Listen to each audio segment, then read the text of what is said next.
Fala, meu nobre, beleza? Seja muito bem-vindo ao canal Hype Cut, a sua nova central de notícias e bate-papo do Vascão. E o tema do vídeo de hoje não pode ser outro. Santana demitido. Diretor técnico do Vasco foi demitido na noite do domingo, na noite de ontem. Foi anunciada a demissão naquela reunião que nós comentamos aqui ontem, no vídeo de ontem, que aconteceria a reunião de reformulação. E aparentemente a reformulação vai mesmo acontecer, já foi antecipado, Santana já foi demitido, já não faz mais parte do Vasco. Quem vai assumir agora é o Carlos Amodeu, que era o chefe dele, né? As questões burocráticas dos processos internos do Vasco. Então o Santana acaba saindo, acabou não entregando o que o Vasco esperava. E no GE eles deram que o motivo dessa saída foi porque o Vasco queria aliviar a tensão para a boa recepção do Diniz.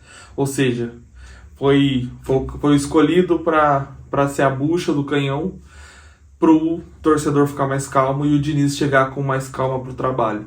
Eu não sei se é mais ou menos isso, mas teve essa aceleração nesse processo do Santana, da demissão do Marcelo Santana. Ele já não vai mais fazer parte do Vasco. E com isso o Diniz vai ser ativamente responsável pelas contratações do Vasco. Ou seja, as contratações que antes passavam pelo Santana e pelo Felipe, agora vão passar também pelo Diniz. O Diniz também vai fazer parte desse processo de contratação, de avaliação de atletas. Ou seja, vai ser o famoso técnico pediu. Né? Não, isso não é uma forma pejorativa de dizer. É bom até que o técnico faça parte desse processo, porque é ele que vai treinar e ele precisa do material. Então as contratações que o Vasco vier a fazer, muito provavelmente as que vai fazer agora na janela do meio do ano, vão passar pelo crivo e análise do Diniz. Isso é muito bom porque agora o Diniz vai poder escolher o material que ele vai trabalhar, o time que ele vai trabalhar, claro, com o que cabe no orçamento do Vasco, né? O Pedrinho já falou que não vai fazer loucura e não vai mudar de ideia agora. Agora vai continuar o mesmo processo que era antes, só que com a validação do trabalho do Diniz. E para falar do Santana, eu acho que ele foi também uma decepção. Uma decepção no Vasco, porque ele demorava muito para fazer os contratos, demorava muito para contratar jogador. Muitos jogadores que ele tentou, virou uma novela enorme e no final o Vasco não conseguiu contratar. Teve aquela questão do Brian Rodrigues, eu acho que é o nome do jogador que está lá no México, não veio.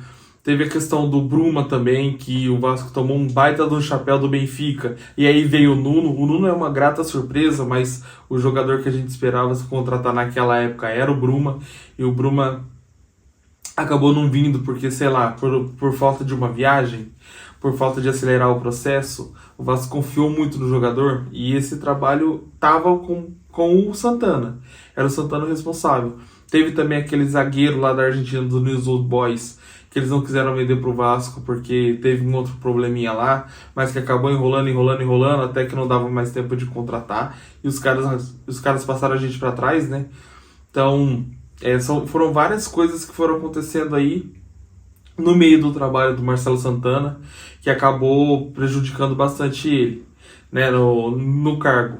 E todas essas contratações impactaram diretamente no Vasco. Se a gente for pensar que o Vasco terminou o segundo semestre do ano passado sem zagueiro reserva, e até por isso tem um déficit de zagueiro agora, porque se tivesse contratado o jogador antes, talvez ele já estava adaptado, já estava jogando de titular no Vasco, não veio. Aí agora contratou o Maurício Lemos, que também deu problema para ser contratado lá no meio do ano, e aí ele acabou vindo no começo desse ano e machucou. Então talvez ele tivesse vindo, já tivesse mais adaptado, a gente já sabia quem era o jogador, como que era o jogador, talvez ele teria até contratado outro zagueiro para o lugar, e não os zagueiros que foram contratados junto com o Maurício Lemos. Então tudo isso acabou impactando na avaliação do trabalho do Santana, na minha opinião. Obviamente isso não é notícia, é somente um feeling.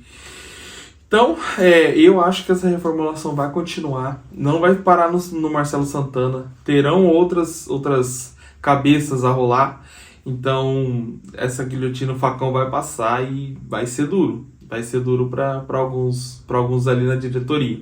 Como eu comentei no vídeo anterior, eu ainda acredito que o Felipe não vai ser demitido. Ele vai fazer alguma outra função, eles vão encontrar algum outro lugar para ele no Vasco. E eu acho que vai ser a base, ele vai trabalhar na base. E eu, de novo, eu mantenho a minha opinião. Eu acho que realmente o Felipe pode ir para a base, pode fazer um bom trabalho lá com os garotos. Eu acho que é um lugar bom para ele tomar um fôlego na carreira dele, para ele tomar um fôlego e ir amadurecendo mais como nesse lado de diretor, que acho que é o que ele espera, e depois de técnico. Então, acho que é um bom lugar pro Felipe ser alocado dentro do Vasco. Novamente, a gente tem os ídolos e os nossos ídolos precisam ser bem tratados. Não vai ser o Felipe que vai ser tratado diferente. E para falar de mais um assunto aqui do vídeo, um assunto de hoje também que tá pegando um pouco, o Léo Jardim tá enrolando a negociação, tá emperrando a negociação, e tudo no Vasco parece que vira novela, né? Parece que só no Vasco tudo vira novela. Ainda mais a renovação do goleiro titular do time, o pilar da nossa defesa, o pilar do time, né? Da onde começa tudo, é no goleiro, e tá enrolando. O Léo Jardim tem notícia de que ele não respondeu, tem notícia que ele fez uma contraproposta e o Vasco não respondeu, então a gente não sabe muito bem onde tá, mas o que a gente sabe, o que a gente pode cravar é que ainda não foi renovado e tem times por aí querendo o jogador. Tem times aí de olho nele, sondando a situação, ameaçando fazer aquele pré-contrato, mas o Vasco, de fato, ainda tem o gatilho lá de renovação. Se ele jogar 60% dos jogos do ano, o Léo Jardim renova, e ele está muito próximo de jogar isso. Então, assim, se ele não quiser renovar, ele vai ter que sair do time agora. E aí, se ele sair do time agora, a gente já tem um sinal claro de que ele não quer renovar com o Vasco, ele quer sair. Então, vamos aguardar, vamos ver o que o jogador vai falar, o que vai acontecer.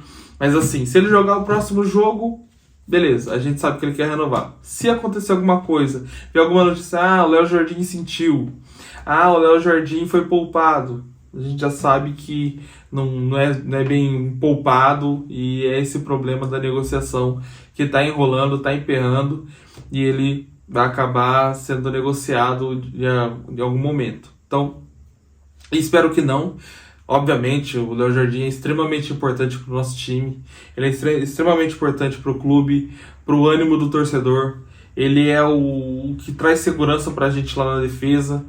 Então a gente torce muito para que tudo dê certo nessa negociação, que ele consiga o que ele está pedindo, que seja algo que esteja dentro das capacidades financeiras do Vasco, e que o Vasco também fique satisfeito com a renovação com ele, que seja mais ou menos como aconteceu com o Diniz, que o Diniz pediu uma coisa, o Vasco ofereceu outra, eles foram negociando até que chegaram num ponto de equilíbrio e acabaram acertando a negociação.